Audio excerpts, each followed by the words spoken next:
every single day, because I mean, like we say, you gotta make it count for something, and that's why we're here, making our lives count for something. Exactly. Probably the aftermath of the Children's Day celebration that happened yesterday. Okay, and once again, though, happy Children's Day to us. Us. And then to every other child. Out there. To every other child out there. Yes. So thank you guys so much. Thank you for being here every single time of the day. You already know it's Martha, and then I'm hanging out with Uduak Daniels today. That's right. And today will be on the General Open Banters. Now, the first story on our list will be that of the Nigerian Air project, and we know it's been a while since this has been on the news. Salasi, for one, talks about it all the time. They went to bring aircraft, and I'm like, oh, this one really bring this, but it's been on the news, and it is fraudulent, and that's according to Report 8. There's been a foul play there, and imagine foul playing an entire country, because we were all pretty excited about that. It's going to be a direct flight. You know what it is if you're traveling outside Nigeria, what the situation is. You have to stop over for a period of 5 hours. You're just at the airport and all of that. But having that aircraft meant that we're going to fly, like we're going to travel green. Direct flight. That's the point. We're going to travel green. And all of that. And it meant a lot to the people who frequently travel and all of that. But we see now that the Minister of Aviation and Aerospace Development, Festus Keyamo, he says that the Nigerian Air project remains suspended. Now, in 2023, this is when the entire thing started. The Ministry of Aviation under Hadi Sirika, former minister, unveiled the Nigerian Air, and then 3 days before the end of the former President Muhammadu Buhari's administration, the development had elicited concerns among stakeholders nationwide over the ownership arrangement, which gave Ethiopian Airlines a 49% equity stake. Now, the federal government had a 5% equity, while a consortium of 3 Nigerian investors had 46%, which we even had the least. Now, reacting to the deal in June 2023, the House of Representatives, of course, asked the federal government to suspend the operations of the Nigerian Air, describing it as a fraud, and investigations, proceeded. Now, in August 2023, Festus Keyamo announced that the National Carrier Project was suspended till further notice. Now, he was providing updates at the ministerial press briefing in Abuja to mark Tinubu's 1 year in office. He said the project is still suspended. So that's just like an update, to that conversation. He says it remains suspended. It was never Nigerian Air. It was not Air Nigeria. That's the truth. It was only painted Air Nigeria. It was Ethiopian Airlines trying to flag our flag, he said. Now, if this is so, why not allow our local people to fly our flag? Why bring, a foreigner to fly our flag? So nobody should dispute that it was Nigerian Air. Nigerian Air must be indigenous, must be wholly Nigerian, and must be for the full benefits of Nigeria, not that 50% of the profit is for another country. And he was reiterating that at that press briefing, and I totally agreed. And remember one time when the owner of Air Peace, what's his name again? Somebody Onyema, yes. He was talking about the kind of frustrations he faced in Nigeria when he wanted to start the direct flight things, and we know he's been making some level of progress and all of that. And we talked about it here. Even we talked about how sometimes we frustrate ourselves. We frustrate ourselves. Things that ought to be smooth because we are indigenous. It's coming from us, so it should be encouraged as much as possible. Just as we talk about people, patronizing local markets, Nigeria made, and all of that. This is the same thing with the Nigerian Air. In fact, last week we were supposed to have that conversation here. You were here in the studio. We were talking about how Dangote was also talking about how he's been frustrated. He needs to have about 35 passports or so, to be able to travel within the African continent. And it's sickening because in Africa, I need 35 passports to travel in Africa. And this is a businessman who can invest anywhere within Africa that to increase his profit margin and, of course, to put Africa on the map, where it rightfully belongs, right? But having to see all of those frustrations that go on, even in Nigeria, they'll tell you, they cannot give you visa on arrival. You need to go through some rigorous process. In Africa, we're all Africans, right? Yeah, and it goes back to the place where, if we treat ourselves the way that we do, how then do we want the international community to treat us? So it means that the way that they treat us, the way that they see us, probably is the way that we see ourselves. It's a reflection of how we, so maybe we deserve it after all. But the sad part of the Nigerian Nigerian Air is that the Nigerian Air project remains suspended due to the concerns over its ownership structure and lack of transparency. Now, the implication is that Keyamo's suspension follows the fact that the project remains suspended and its implementation is on hold. The controversy surrounding the project's ownership and the transparency continues. So we're still having the controversy going on. Still, they called Hadi Sirika. I think he was invited for questioning he one has time. Been invited severally, but a young man didn't, But finally, though, just recently, he has been slammed with some sort of, and his brother as well. And his brother as well. I mean, and the thing about these things is almost similar as though it's a family cartel, right? So you see that he does it, his brother does it, his son is in it, his wife is in it. Someone just sending the money off. Yeah, but this money's too much, man. Let's just spread it across. And then we don't hear anybody outside the families. Mostly wife, son, brother, sister. Because it has to circulate within the family. Because it's got to be a family thing. But I'm happy about the fact that, he's come out plainly to say it's a fraud. It was never as... That's Keyamo, yeah? Yes, because we cannot have... We have the least... Imagine 46 and 46, other people. What was left is not... so that's not Nigerian Air. We don't have a stake. We don't have a stake there. That's right. 15%, I don't think 10 to 15% is it's nothing at all. It's nothing. So, I mean, that should stay suspended, but also investigations should continue, as regards that. Now, I don't even want to talk about all of the controversies going on in Kano State. I'll leave that to Udwag Daniels. He'll do that on the morning rise. I ain't got time for that. Yes. Basically. But I'll let us know that the Kogi Governorship Election Petition Tribunal, which sat in Abuja, has upheld the victory of Usman Ododo of the All Progressive Congress in the November 11 governorship election in Kogi State. And we know there's been a back and forth with SDP and its governorship candidate, Murtala Ajaka. And according to the courts, they failed to prove the allegations that the election was marred by irregularities. Indeed. They failed to prove that. I always will say this, during the time of the 2023 general elections, right? A lot of people are like, no, this party won the election, that party won the election. And I'm like, you're only making noise if you don't have proof. You don't have evidence. So that's how the court works. So you can lay these allegations. In fact, it can be true, but as long as you cannot prove that in the eyes of the law, the person is acquitted. That's what it is. So yes, Usman Ododo, his position. Congratulations to him. Congratulations. There is no evidence.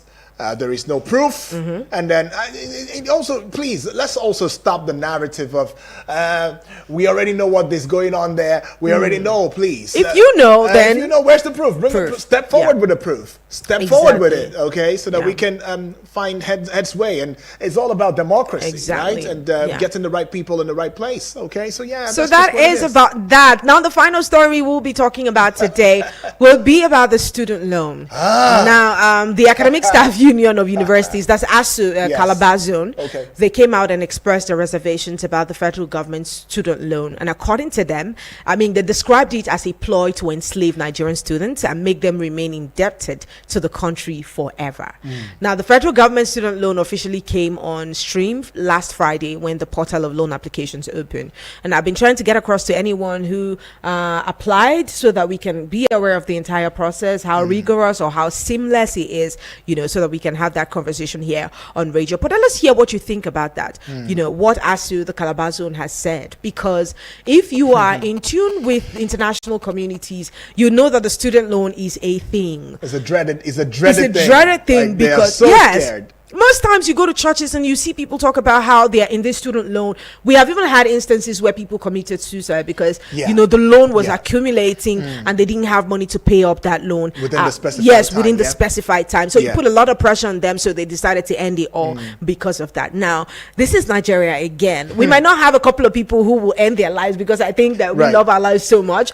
But again, what are the consequences of this thing? Martha, look, it will shock you to know. I just want to start off by beginning from your last statement where you said we might not have a lot of people wanting to end their lives. If people can end their lives over scores, grades at school, and all of that, that's true. I tell you, it might just escalate in proportion numbers. The people who might just be willing and ready to end their lives over the student loan. Do you understand what we are saying here? You mean you're owing a federal government, right? Do you know what it means? You're not owing a brother. You're not owing your sister. They might jail you. They might do this to you and all of that. You're owing the federal government. Come on. I mean, there are some sides to it, some dark sides to it, though. But then I always like to stand on within the positive, ambit of it. Yeah, the Nigerian student loan scheme might just be one that is very flexible, such that when you bypass or you pass the time allotted for you to pay back and all of that, and you might just be given again a leave.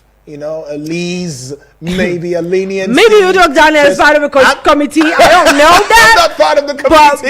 But right?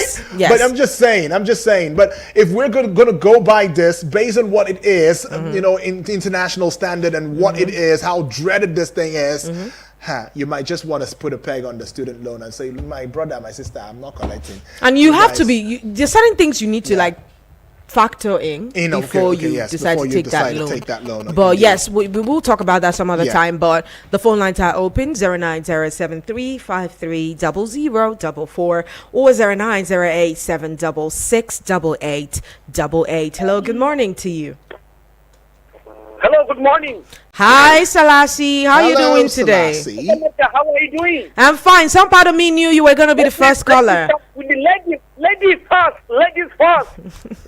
That's why we said ladies and gentlemen. That's right. That's right. That's right. How are you doing? Very well, thank you, Selassie. Thank you, most especially with your starting with the first story. See, the full others Nigerians was not Selassie in the case of Nigerian Airlines. The full airline that were calling and saying, yes, even if we didn't 2 days to go, the Nigerian Air will fly, this and that. First of all, do you know how much they spent for the logo? The logo alone, they didn't launch the logo of Nigerian Air in Nigeria. They have to fly to London. They pay huge amount of money. The logo that they would have done at Area 10 here, logo that would have been done in Area 10 here, the front London in order to go and look at how this man has been, all these things. When journalists trying to expose, this aircraft seems to me like a chartered clear. They say, no, you journalists, you know how they attack you guys for exposing the truth. People were attacking the journalists. They wanted to expose the abracadabra. See, Nigerian Air of 2023. Now, he and his family and his colleagues. This is the same minister that was buying firefighters one at the 1 billion. Where are the vehicles? So, I want to commend the Minister of Aviation, Festus Fiamo. I didn't be opposition that takes into power. In fact, you will see a lot of road for this government of man of integrity, the man of Baba Buhari. So people even see him as Messiah. But look at the corruption that was brought into by his government. And now the air will have nowhere to be found. The minister has come and said it has been suspended for now. Until the this corruption, until we adopt the measure of China and Saudi Arabia and other countries, we will never move forward. How much is it giving them? 100 billion. He will not tap his back pocket and bring out the money and say these are the things. That's why they get more houses in Asokoro and Maitama, because they know they will say present house or land property. These are the best conditions. All right. My country, Nigeria. Which way Nigeria, according to Sonny Okosu. Thank you, Udwak Daniel. Thank you, Selassie. Selassie. All right. Really spoken comprehensive wisdom right there. And yes, the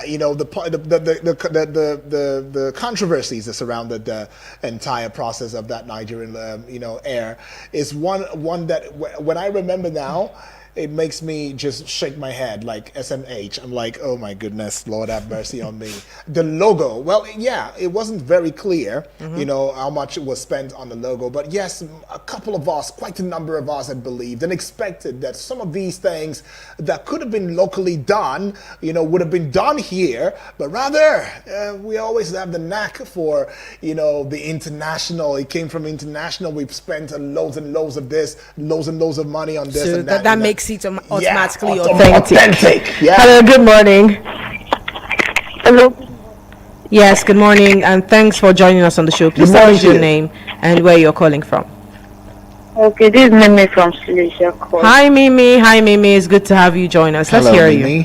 Thank you very much. Yeah. Like, seriously, sometimes I just wonder if most of these our politicians think that they are acting just want to do that magic Melin used to do for author. The author will not know that it's Melin that is doing the magic. He just want to do magic. Then all of us will believe. That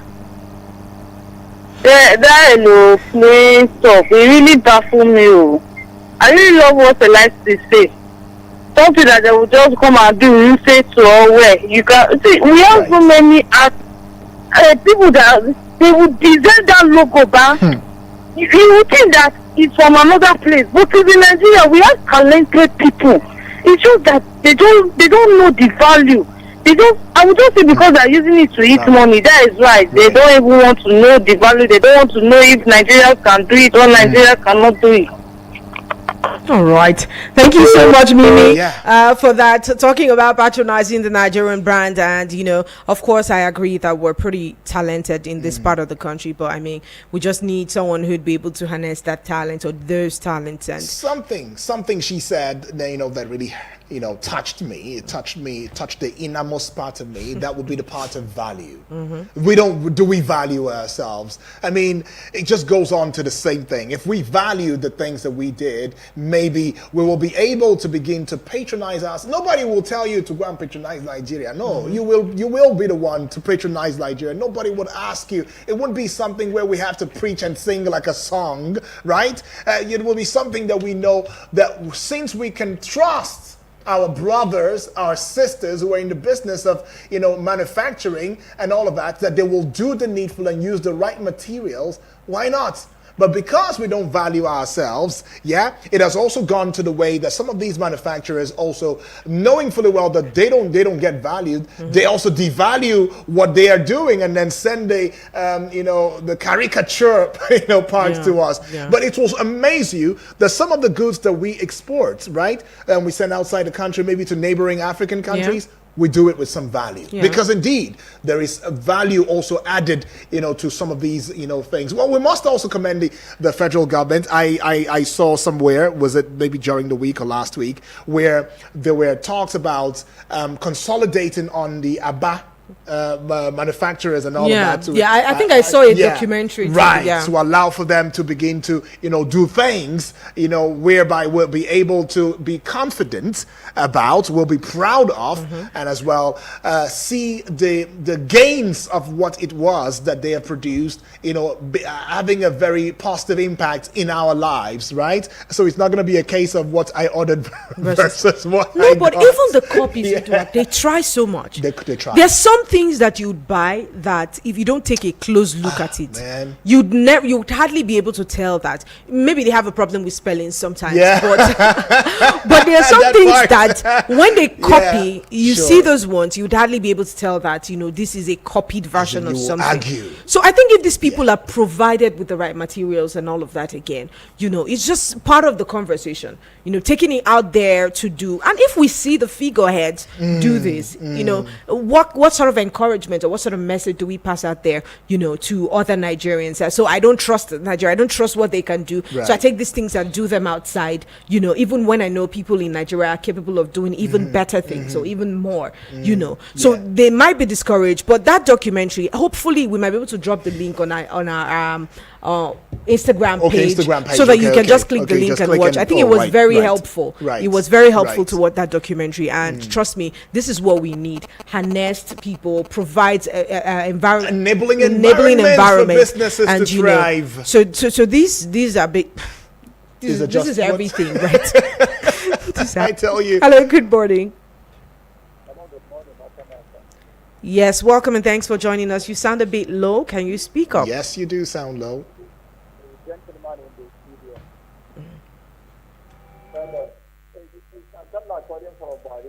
Okay.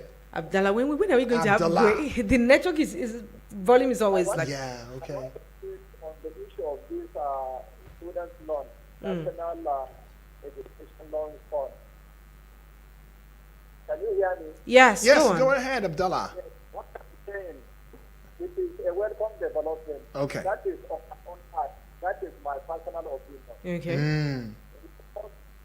In fact, it has made it easy for those who are qualified to apply for the loan to apply. And then from the beginning of their university years to completion of their studies. Remember, after the increase or the autonomy of, or can I say partial autonomy of our university, last year or last 2 years, I can say, so many students left out of school. They just went away because their parents could not pay their school fees. So, you see, in a way, the federal government has made a sort of insight into the problem that happened at that time. That is why it brought this idea of a student loan. Okay. And it is not all the state of the federation that gives students scholarships. Even if those who give, you will discover that they will need 10,000, 20,000, 30,000. In a situation where a student is supposed to pay over 200,000 as a school fee, and then you are giving him 30,000, what do you want him to do with it? So, and the condition stipulated is that it's a zero interest rate. That is what they say. Zero interest rate.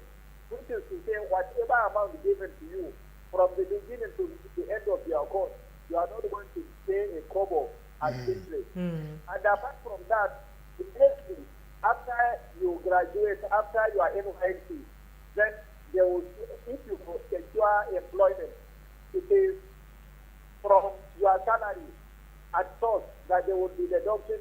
It is 10% of your salary up to the time that you are going to complete the payment of the loan. And apart from that, if you have not secured any employment, you will be given at least 2 years, a sort of relief. Okay. Pending you will be gainfully employed, or you will go for a private business. And then from that your private business, the profit you are gaining is just 10% of your profit from the business. So All right. Quickly round that up, Abdallah. Let's take more calls. I get to block some of the loopholes. That Okay. is my All right. All right. the whole conversation. Thank Yeah, you thank so you. much.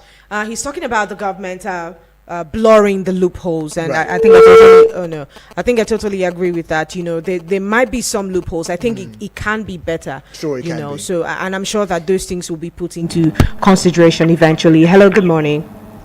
Hello, sir. Let me call him back. All right, yeah. The quickly, network cut it. quickly, so that we can take more. Okay. This school loan, is it that only the children studying in Nigeria can take the loan, or children studying outside Nigeria can also take the loan? Because Okay. I can remember that there was a news that came out that UK is about sending over 60 of our students back home because they can't pay the fees. Can these children take this loan? That is the question I'm even asking. Because children are in Nigeria, you are telling them they can collect 20, 30, 50. No, I think it's starting. No. It's starting with us here. That's right. Let it. I mean, function here first before we Before think we about begin doing it to anywhere. stretching. But it's strictly home. It's strictly for home. Yes, if that's what So you're now asking. it's only Nigeria students that is in Nigeria can take the loan. Yes, and not all. It's tertiary institutions, and then requirements. It has certain requirements as well. Thank you so much. But yes, I mean, let's even successfully execute it here, you know, and let it work first before we talk about the people that are out there, because we still have people in Nigeria who are not capable of, you know, fending for themselves as regards their tuition and whatever. Hello, good morning. Hello, good morning. Yes, welcome and thanks for joining us on the show. It's been a while. My name is Michael Devon. Michael, the voice, it's good to have you. Talk to me. The voice. Okay. Okay, I'm pleased. You were talking about local brand, local content, Yes. and patronizing it. Mm-hmm. Well, for me, I don't know if the problem is maybe the president not making that decision, or those advising him, or the ministers themselves. Because if you look at, even in the area of this conversion to CNG. I believe quite well that Innocent Motors and their team can handle that thing. That's why I said maybe, I don't know if it's the president is not deciding to look in that direction, because I believe it is a very right way to begin the process of local content patronization by his administration. Because if you look at the trajectory where they are right now with that very CNG problem challenge, it will have been more faster than it is taking, because those buses will have rolled out by now, and everyone will have seen the benefit, the gains of his government, and I think it will put them at the of meeting the needs of Nigerians. Well, let's see how it goes. Tomorrow they will be celebrating, even though it's low key. I just wish them the best, and I pray they get it right. Thank you, guys. All right. Thank you very much. Thank you for that contribution. He says tomorrow they'll be celebrating, and of course, the president has said that the celebration will be low key because I'm sure he knows Nigerians too well. He knows you. He knows we all. He knows us too well. So he's celebrating low key on a low key. But yes, regardless of what we think, I mean, it's worth celebrating. Regardless of what, yes. certain things are still worth celebrating. Yes, exactly. But we'll talk about that tomorrow. We're not delving into that today. Hello, good morning to you. Yes, please. Good morning, Rudy. Abubakar calling you from Owalada. Abubakar, it's good to have you join us. Thank you. Yeah. The senators, our lawmakers from the all the two chambers, when they want to acquire cars, official cars, where they offer loans, they enjoy from national wealth. Their bonuses, their all sort of benefit they enjoy. It's never a loan. Why should not federal government fund free education for our students who are in tertiary institutions? Why it should be loan? In an economic situation whereby a student will complete his course, he will stay for 10, 15 years, he never gain employment. How will he repay back the loan? It's uncalled for. This government, what will the student benefit from this government? What? They have removed subsidy, they are raising revenue through oppressive taxation, which is squeezing the ordinary citizens. It's uncalled for. And what are they celebrating? 1 year anniversary. If you are making promises and making flowery speeches, repeating the regular rhetoric, is that achievement? Does this have direct bearing on the life of ordinary Nigerians? They are embarking on infrastructural projects which have no direct bearing on the life of Nigeria. We need cheap energy. We need affordable cost of living, standard of living that is affordable. That all these rhetoric. That is my take. All right. Thank you so much for that one, though. Appreciate it. I mean, you've made it loudly and clearly about what you believe Nigerians should be, expecting from the government, and what government should really mean to each and every one of us and all of that. Yeah, well, some strong points you've made there.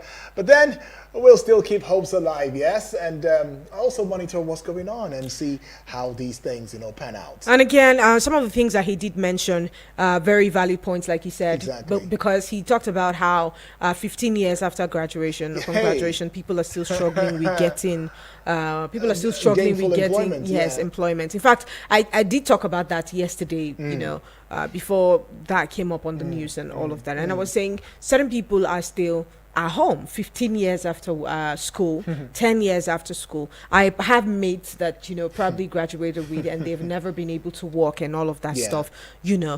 Some you might blame for that, right? Some there's no way you'd blame some of those people because they have the qualification, they have the skills and all of that, but the jobs are not available. And even if the jobs are available, they would not be able to remunerate them Right. according to the value So, that okay, they'll be okay, bringing to the I table. get that, I So get this that. is the case. This is the situation, and I'm hoping that all of these things have been factored in. And then, if you're looking at collecting these loans, be careful carefully go through the requirements. That's another thing. Carefully know what is required of you. That's not another Whether thing. it's student loan or loan of Any kind of whatever loan. kind, Any kind of loan. study the agreement sheet. Know what is required of you, what is required of me. Just know what is expected of Yeah. both What parties, is expected. so that you would not fall short. When you have studied that document, you would know if you have the ability, if you have the capacity to collect that loan. So this is just my candid advice to anyone who's looking at assessing that loan. Hello, good morning. Good morning, Master Edward. Hello, good morning. Good to you. morning, Madam.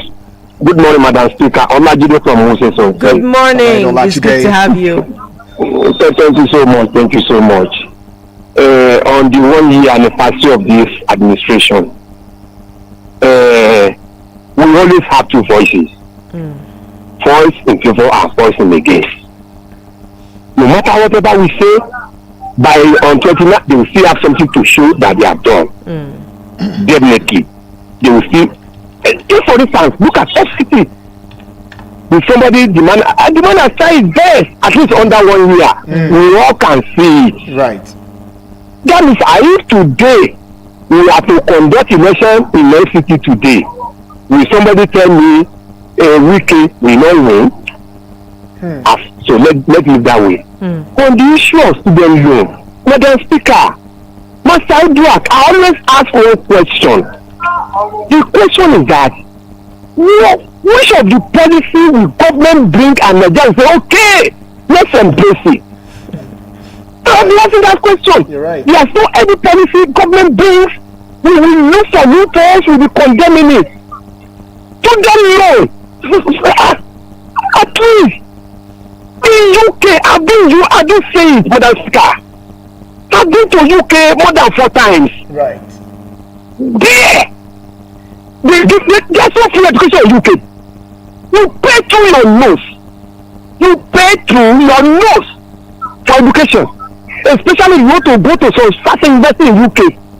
It's not quick for you. That's why they provide you loan. Take it. If you can take it, you cannot escape it. But here, we want that loan to be free. If you talk of air, we want air to be free. If you talk of anything, we want it to be free. Even in Freetown, is anything free there? In US, there's some school they call it League of or free school or something like that. Do you know how much they pay in those schools?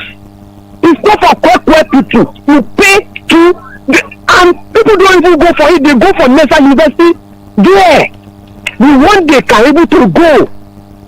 In Nigeria, the University of Lagos, University of Abuja, University of Enugu, all they are like every schools in the US, which is made for who is who.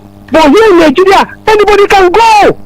It's free for you to apply. You pay what minister's one is paying. You pay what president's one is paying. It's the same price. But in Western world, it's not like that. The appeal here is that we should try and we will continue to antagonize policies. Pastor Odwak, Yes, please. I'm waiting for the president that will come. That will bring, okay, who will come now and even bring out this policy of subsidy? Who will now come and say, okay, Fred now should be sold at 300? Tell me that president that will come today that will change it. They won't change it because they know the implication. Where will they get the money? I keep saying it, the last administration, which is really we are condemning them borrowing money. And this one comes instead of borrowing money. Let's go this way. We say no. Where do we go? Where do we go from here? Right. God bless Nigeria. God bless Madam Duak. God bless Madam Speaker the matter. God bless Nigeria. Thank you so much. Thank you so much for joining us here. He says, God bless God bless Madam Uduak. Oh, really? That's what he said. That part. But yes, yes. We can expect to have everything free. Understood. You know, from this end, all I'm looking at is ensuring that we're able to, before we implement some of these policies, we should be able to examine the situation that we have. You know, the Nigerian climb. Yes, okay, it happens in other developed countries. Are these things that will thrive here in Nigeria? These are things that we need to look at. Come on, loan up. Some people take these loans up to the extent that they have to embarrass them, That's right. drag them out before they get, some of these things. So if we have the strategies in place to ensure that we can recover these loans, that's one. And number two, the system is fair enough, so much so that anyone who collects this loan would have the capacity to pay back the loan after school. Then I'm thinking that it's a very good idea, because more people will now have access to education, which is a welcome development as well. That's right. Well, that being said as well, it would also be very normalized for us to also look at it from the point of view of, hey, what is the value of the monies here? What is the values of the monies out there? Yeah, that's another thing. What is the standard of living there? What is the standard of living here, right? So when we are also making a comparisons, we should also consider all of these factors so that it allows for us to be informed. But the question that Olajide posed is a very vital question. Which policy would we not always react to? Nigerians, we have a knack to really, most of the time, hey, this policy is wrong. Oh, no, how can you bring that too policy? much. No, this is too much. Please excuse me. And we don't take the patience, like you said earlier, to saying, hey, let's go through this thing. What exactly are the gains of this, policy? What is it? What are we going to benefit from it? How are we going to benefit from it? How will our children benefit from it? So if we have to pay for our children's sake, then I think it's a sacrifice that we should be able to, undergo, especially if such a policy is indeed having, premise within our lives, and we're seeing how it's affecting us in the most positive way. So these are the things that we must consider before we begin to, go about criticizing some of these policies and all of that. But then let's also get on to attitudinal, issues. Attitude. In terms of attitude, we know that there are Nigerians who, even after they have the monies to pay back the loan, they'll try to evade it. So that is that as well. I'm sure that the federal government will do their background checks on people before they're able to give them these loans. But whatever they decide, we're here, right here, and we'll give you updates on every single thing as it progresses here in this part of the country. Thank you so much to everyone who contributed in one way or another to the General Open Banters. We'll see you in the next hour. We're having our guys from ProMat Foundation join us here in the studio. So yes, it's definitely going to be an amazing time. Thank you so much, Udi. Yeah.